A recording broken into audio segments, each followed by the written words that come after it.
Welcome to Two Trick Pony, a twice-monthly podcast where we explore all the ways that people have found and cultivated their second tricks, from pottery to parasailing and everything in between. We're your hosts. I'm Melissa Betters. And I'm Claire Ma, and we thank you for joining us. Each week, we invite guests onto the show who have broken away from the expectations of their training, education, or CV to find fulfilling hobbies or even entirely new careers. We take a look at how cultivating a multifaceted self can lead you to community, connection, and confidence. This week, we're going to be joined by Jenny Nam. She is a hobbyist potter in Philadelphia who specializes in Korean-inspired styles and traditions. She also has a day job as a data analyst for an online real estate company. So we're excited to talk today about her motivations and experience in balancing these two pursuits. Before we turn to our interview with Jenny, however, I want to start us off with a very brief history of the art of pottery. Covering the art of pottery in less than 5 minutes is an impossible task, but I'll give our listeners just an impression of the timelessness of pottery. If there is an award for the most ancient form of art and industry, pottery would take the top prize. Ceramics and pottery have often served as markers of past human activity, making them very valuable to the fields of anthropology and archaeology.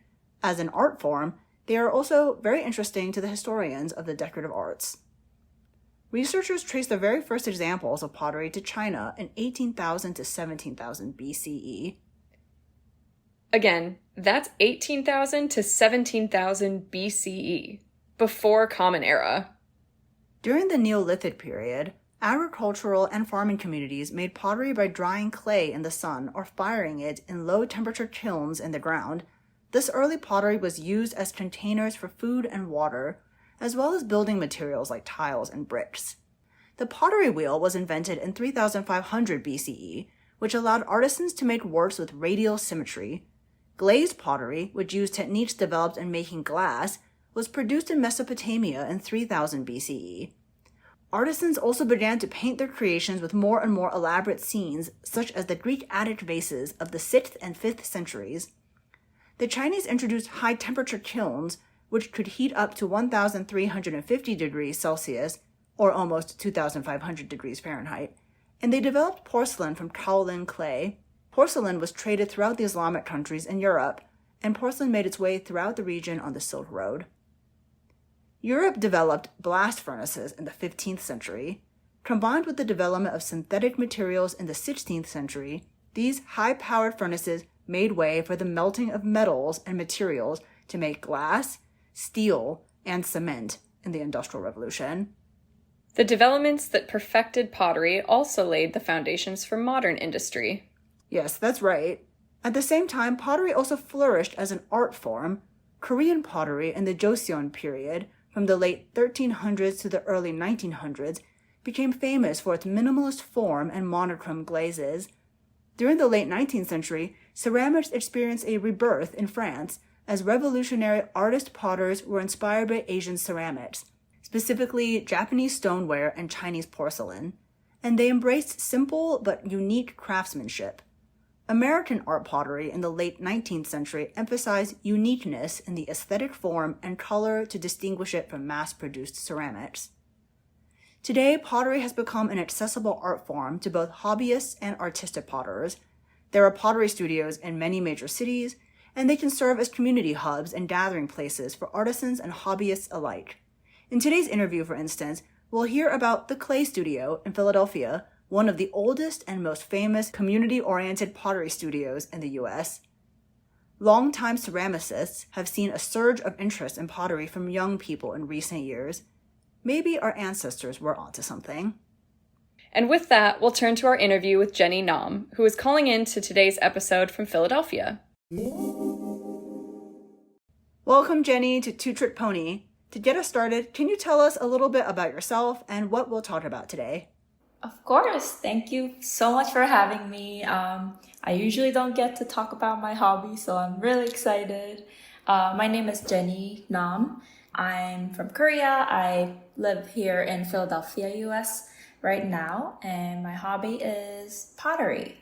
How I got into pottery, I kind of accidentally discovered it. I was never always, obsessed with pottery or art.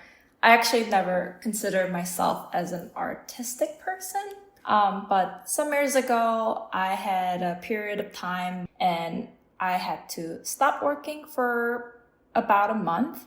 So I wanted to try out a couple different things I usually can't try out during my full-time job.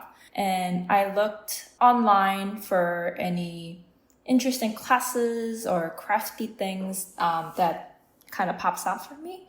And I found the Clay Studio in Philadelphia, which is a community studio that teaches classes, do date nights, fire stuff for us. It's kind of like low entry, you can be beginner.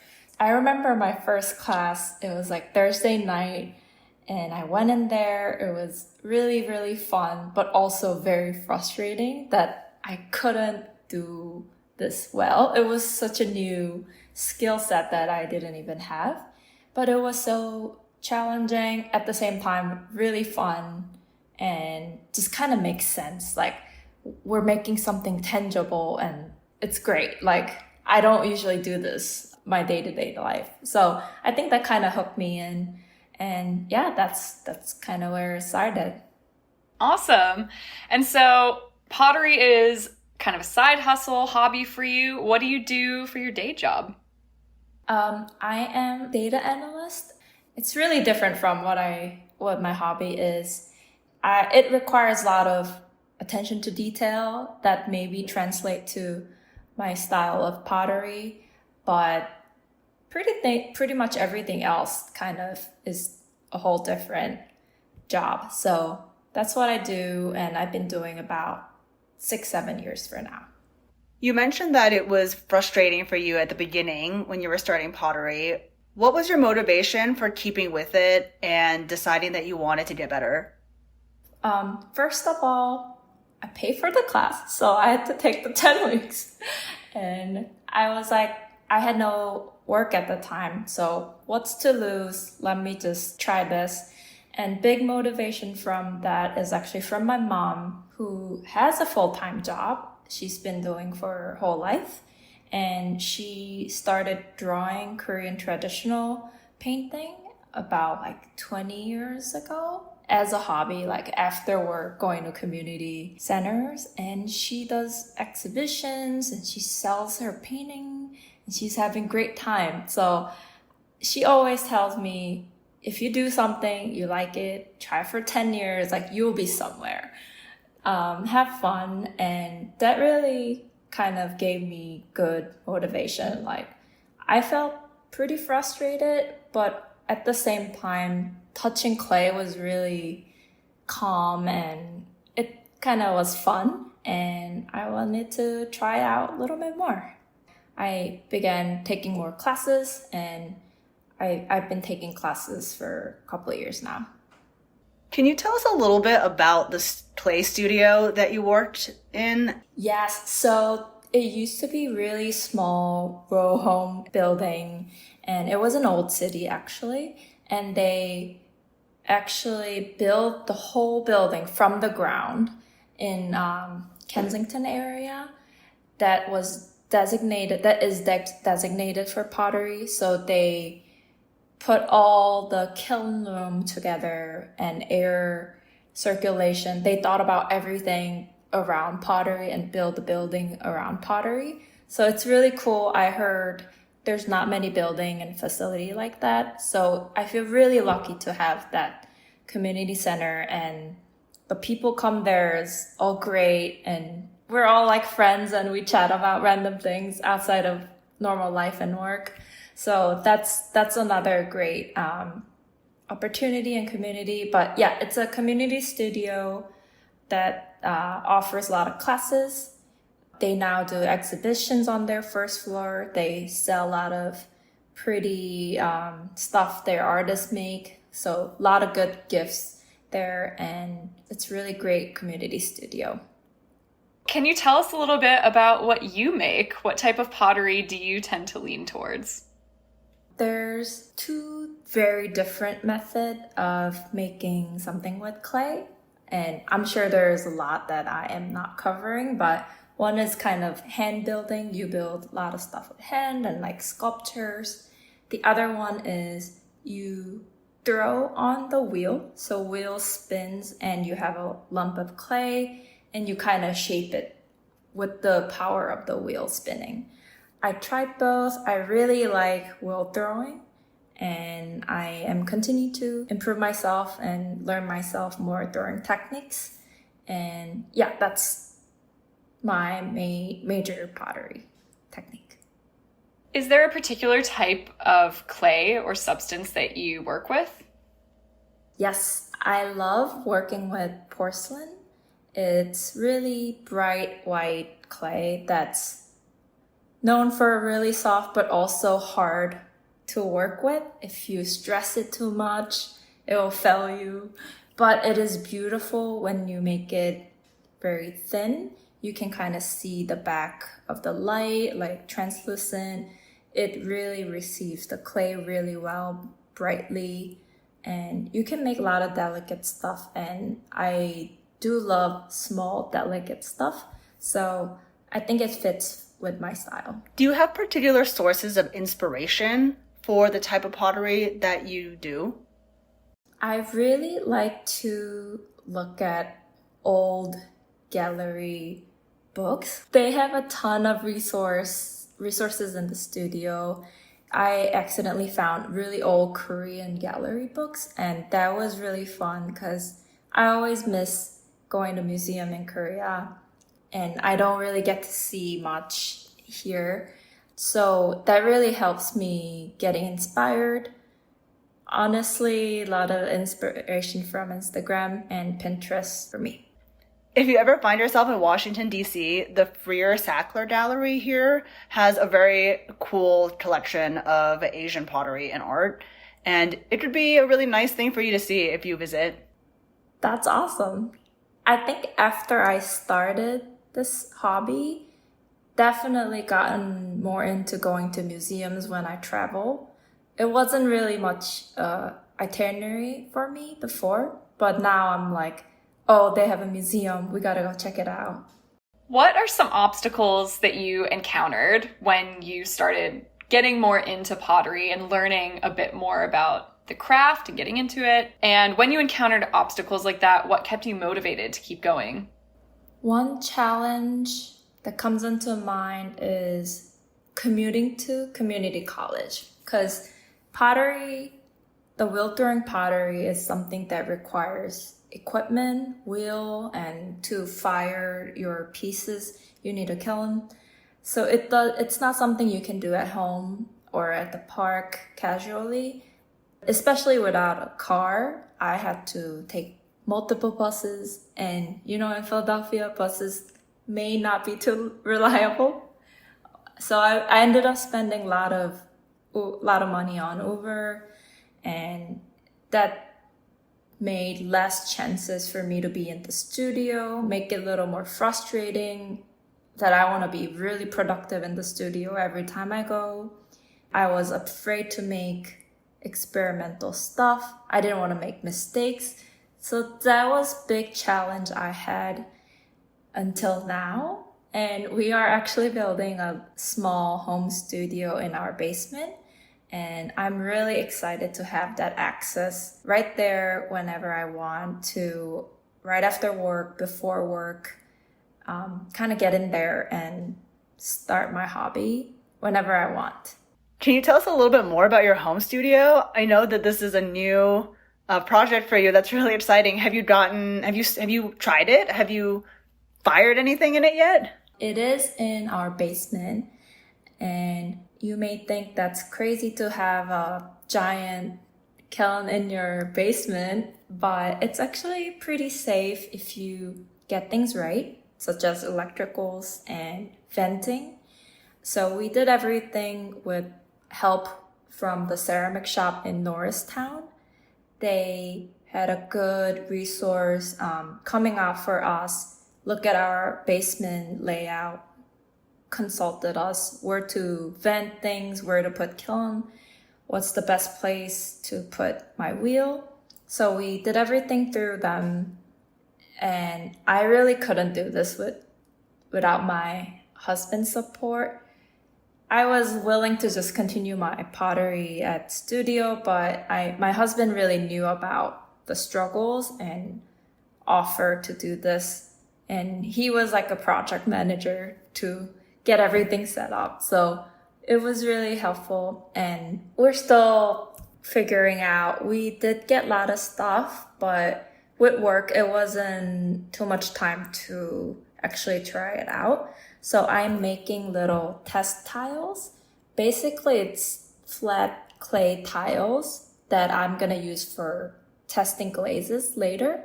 And it's a good thing to make first and test firing. So I'm building those and trying to get used to this new lifestyle. How have you surprised yourself doing pottery? Is there any moment where you felt especially proud or excited about what you were doing or what you were accomplishing? Because I'm not an art major or, official artist, I'm not selling anything. It was really hobby, and I don't think I was looking for a feeling of achievement.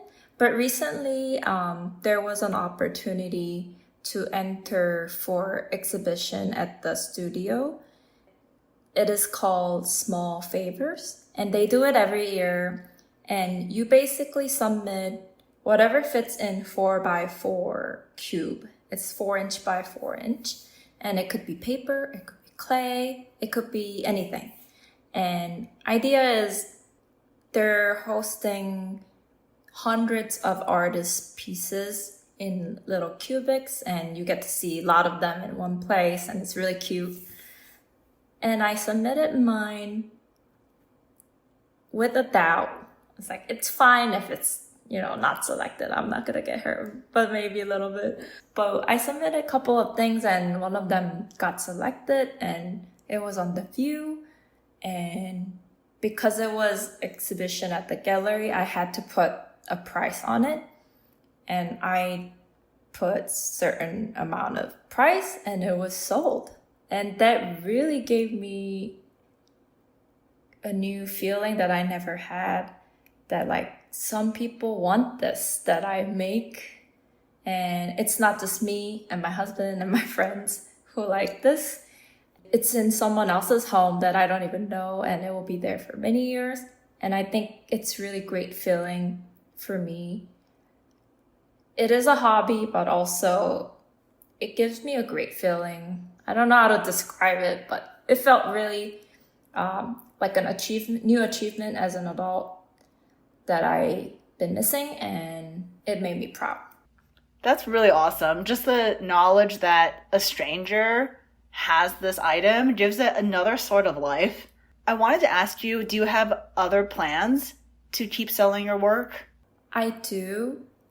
And it's not because I want to switch my job or I want to make living out of it. For now, I do like my job, my full-time job. I want to build stuff to understand how people use it in their home. So I'm planning to build more functional pieces, meaning like mugs or little salt jars. So I understand pottery as a form better. Plus, it gives me achievement. Now I know that I can grow my home studio. I can buy new equipment with that. So it's really fun to think about the future plans. So following up on what you were just saying, if you've only just recently started selling your pieces, what have you done with all of the other things that you've made? Where have those ended up? That is an amazing question that my husband will love. I have it all in this house, still in boxes. Some of them are on my shelf. It's in every room, but for the stuff that I made for my friends, I definitely gift them. But I have a lot of them in here, and I am hoping to sell them on my website sometime when I have enough stock. For now, it's all here. I'm hoping to make something more functional. That's one of the reasoning that I want to make more functional stuff. It is a fact that people want to buy more functional stuff. So we know that you made the pottery for your own wedding. Can you talk a little bit about that experience? That's right. I almost forgot about it. We got married in small backyard of this really old historic hotel in Philadelphia. And we didn't want to spend too much money on flour. We met really great florist. Her brand is called Bird Seeds, and she makes great ikebana style flower arrangement, which is Japanese style of putting like a whole stem of flowers in really pretty arrangement. It's not necessarily full arrangement like traditional flowers. I kind of inquired Birdseed if she can put her flowers in my vase. I asked this to a lot of florists and I got no for answers. But she was so excited. She sent me a whole PDF of kind of sketch what she's thinking. It was first time I kind of worked with someone professional with my pottery. That was really fun project for me. As I was making, I knew this was going to get used in my wedding. So I had kind of big plan in mind to have everything in similar color, similar style, but a little bit different, and thinking of how it's going to get used. So before that, I never had flour in my pieces, but on that day, it was the best thing. Me and my husband, we still talk about it. It was the best choice we made because all the flowers in my vase, and she also only does seasonal and local flowers. So it was really surprising to see. It was great to see how it came out in the pottery I made on my wedding day. It's still my favorite project looking back. I just have to say that the photos from your wedding and the vases that you made were just absolutely gorgeous. How many pieces in total did you make for that? I made about 20 big pieces and a lot of small, bud vases. We gave away a couple of those definitely after the wedding, but I still have so many of those and I need to do something about it. It's just like you get so attached to it and you can't let it go, but I gotta learn that. You mentioned at the beginning that you didn't really think about yourself as an artist, but has that changed? How has cultivating this hobby of pottery, and now that you have your own studio, how has that changed how you think about yourself? I still don't consider myself as a very artistic person. I think I am just enjoying this hobby yet. And I say that because I am still looking for my style, if that makes sense. I'm mimicking a lot of traditional forms and something from books or Instagram just to practice my skills for now. But I do really want to find my style, and I actually started to write down what I like just in general.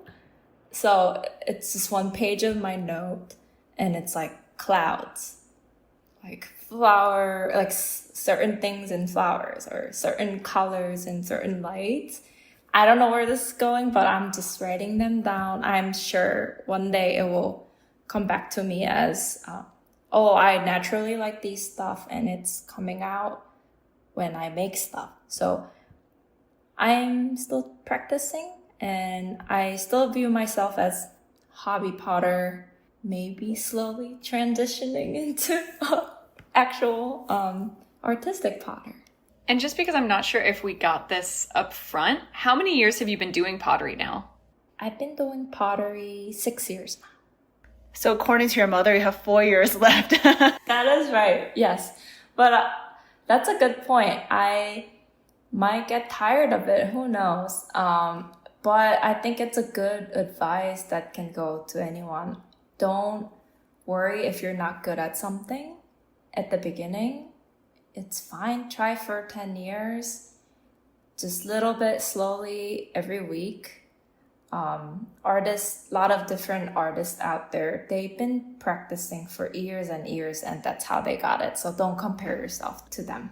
As you know, our podcast is called Two Trick Pony, where we could say your first trick is maybe your full-time job as a data analyst, and your second one is your hobby pottery. Do you see any connection between these two? One connection I can think of is attention to details. But lots of other stuff I'm trying to disconnect. So, for example, at work, I really have to be productive. I have to be perfect because I am someone who is recommending business decisions based on my analysis. Where I had that challenge when I started pottery that I have to be productive, I have to make perfect things. But that's my release. That's where I can release myself and be more free. I don't have to be perfect. I can make mistakes and I don't have to be productive. I can enjoy just touching clay, making stuff, throwing out, that's okay. Jumping off of that, why do you think it's important for people to pursue secondary hobbies or interests like pottery? For me, pottery is one method of de-stressing myself. In the beginning, it was maybe a little bit source of stress and adding to the stress that I already got from my full-time job. But now I can go downstairs and kind of decompress myself with pottery. And it's kind of meditating, and I really recommend to anyone who doesn't mind their hand getting a little dirty. Try it out. There's a lot of different clay you can start with. You don't have to have kiln or any paints or glazes.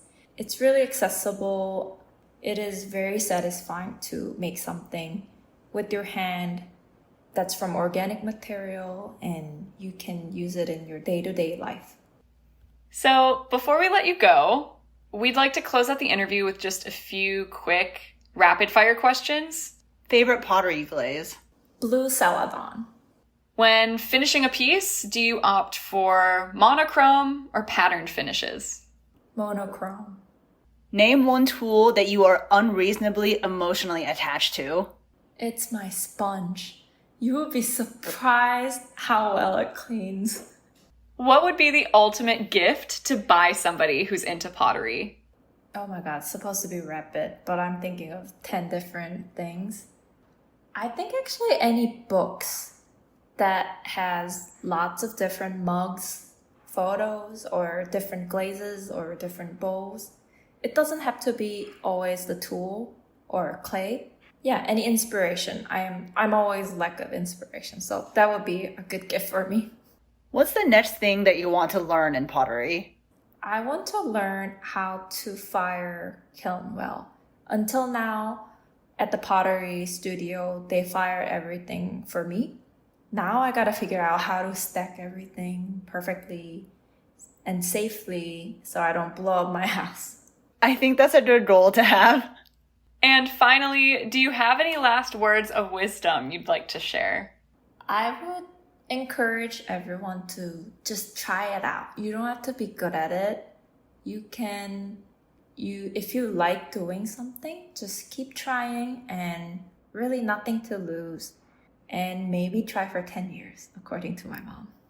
So thank you, Jenny, so much for talking with us today about your pottery. I think you sound like an artist, but you know, as you said, if it takes 10 years, it takes 10 years. And having seen your pottery, it is very beautiful. I'm really excited to see where you go on and the style that you create and, you know, the vision that you end up pursuing. And then for our listeners, is there anywhere that our listeners might be able to see some of the work that you have created? Any Instagram, website you want to plug? I have an Instagram called SJNAM Pottery. It's SJNAM Pottery. No spaces, no underscores. Thank you so much for talking with us today. Thank you for having me here. It was really great opportunity to kind of look back where I came from, why I like doing this. So it was really fun, really. Listeners, thank you so much for tuning in this week. We will be back for our next episode in 2 weeks. If you want to get in touch with us, or if you know a two-trick pony who would be a great fit for the show, please let us know by email at twotrickponypodcast@gmail.com. You can also follow us on Instagram at twotrickponypodcast. Those are both with the number 2. And if you liked this podcast, please rate us and subscribe so you never miss an episode. Thank you so much for listening, and we'll see you next time.